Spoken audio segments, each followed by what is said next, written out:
Let's talk about Ice Queendom, the latest RWBY sensation that's sweeping the nation. It's for realsies, an actual real anime now, guys, wow! I'm gonna be editing these vids with the screenshots for now, just because I don't know how strict the copyright claims on Ice Queendom is going to be, and I am not taking any chances. I'll try my hardest to still make the still images fun to watch, though. Like hell, if Ghost the Rebel can make still images of himself reacting to RWBY fun and hilarious, I think I can manage at least a little bit of the talent he has. By the way, you should totally watch Ghost the Rebel. 10 out of 10 content, really good stuff. Don't spoil it for him though, he's still reacting through it. So episode 1 recaps the first episode and the white and black trailers. Let's split this review into two parts. The parts that I thought were really great, and the parts that I thought were not quite as great.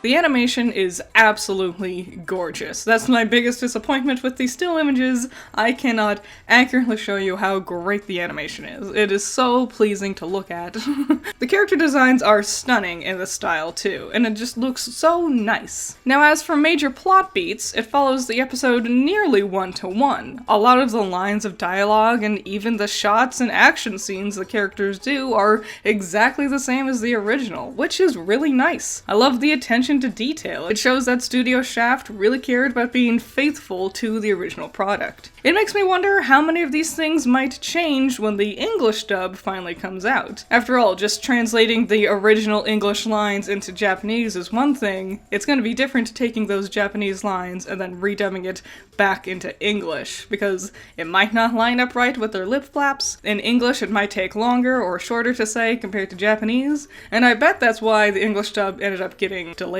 I definitely think RT did not take into account just how hard translating can be. We'll see, I'm really curious.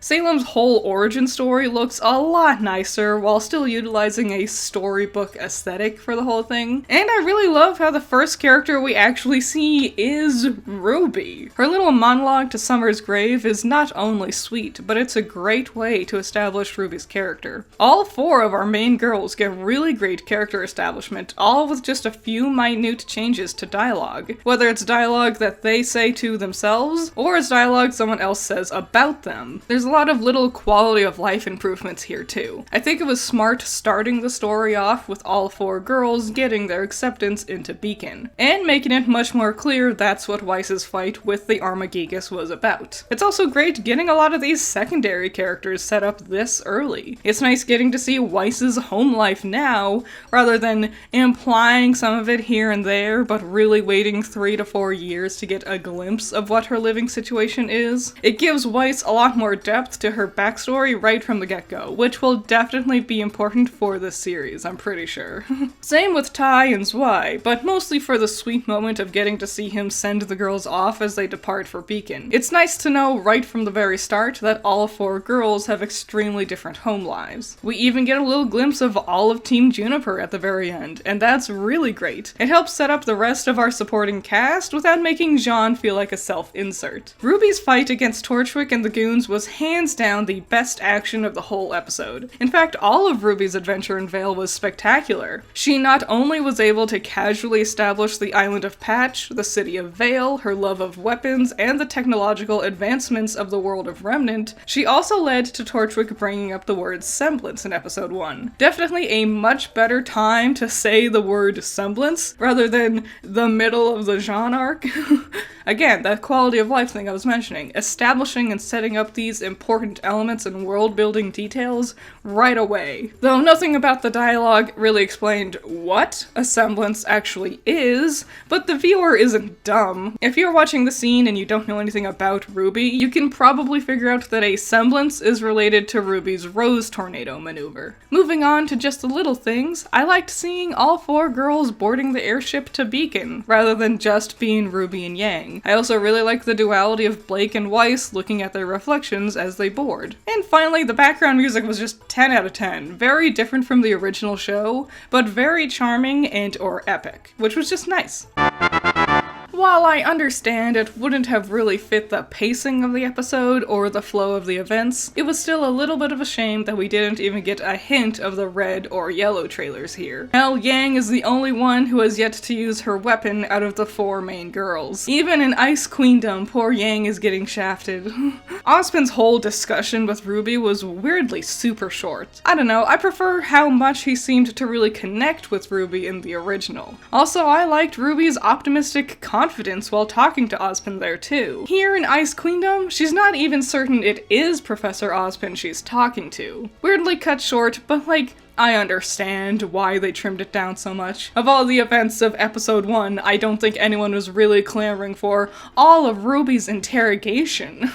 Speaking of trimming things down, the black trailer bits with Blake and Adam on the train got cut short too. There was never a giant mech spider fight. We didn't even get to see Adam use his moon slice. Blake sent out a clone at one point in time, but like, I don't think it ever even did anything.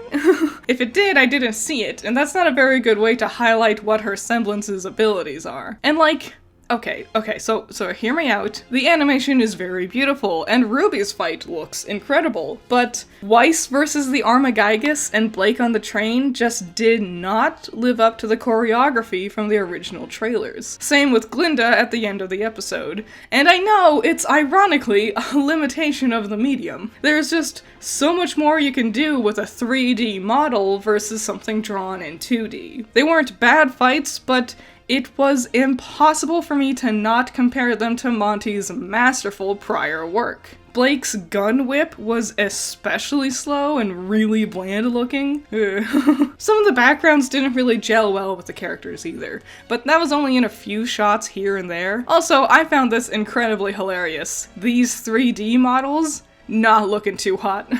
The airship Torchwick and Cinder escape in looks especially pretty dang jank. I can now confidently say that original RWBY, with its original 3D models, does in fact look better than this in some regard. And that's about it. It was a solid episode. Set up for the characters, the world, the premise really dang good, plenty of cool action scattered throughout. Now, if you follow me on Twitter, you might have seen my mini bingo card for episodes 1 through 3 of Ice Queendom. Well, with this and my subsequent reviews of these episodes, let's see if I knock anything off this list. Shout out to the fact I clearly made this before they announced the English dub wasn't coming out anytime soon, and also the fact I spelled Regal wrong, fuck. I'm not confident in crossing anything off the bingo just yet, but I think we're just teetering towards crossing out this one about RWBY being noble. That's gonna be it for this time. Let me know what you think of Ice Queendom. Did you agree or disagree with any of my points? Leave them down in the comments below. I can't wait to get into the rest of this series.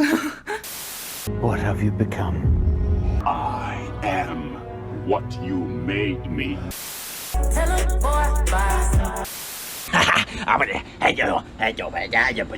I have to go to work.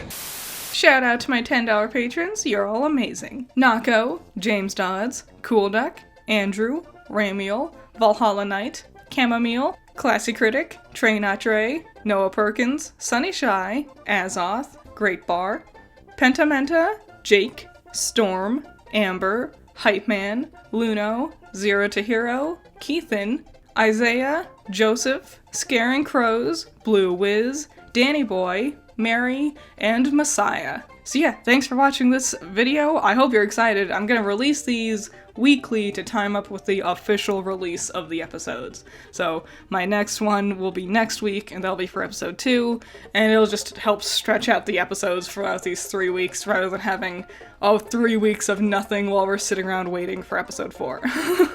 So yeah, I hope I'll see you in the next one. Any and all thoughts and opinions, leave them down below, and bye-bye.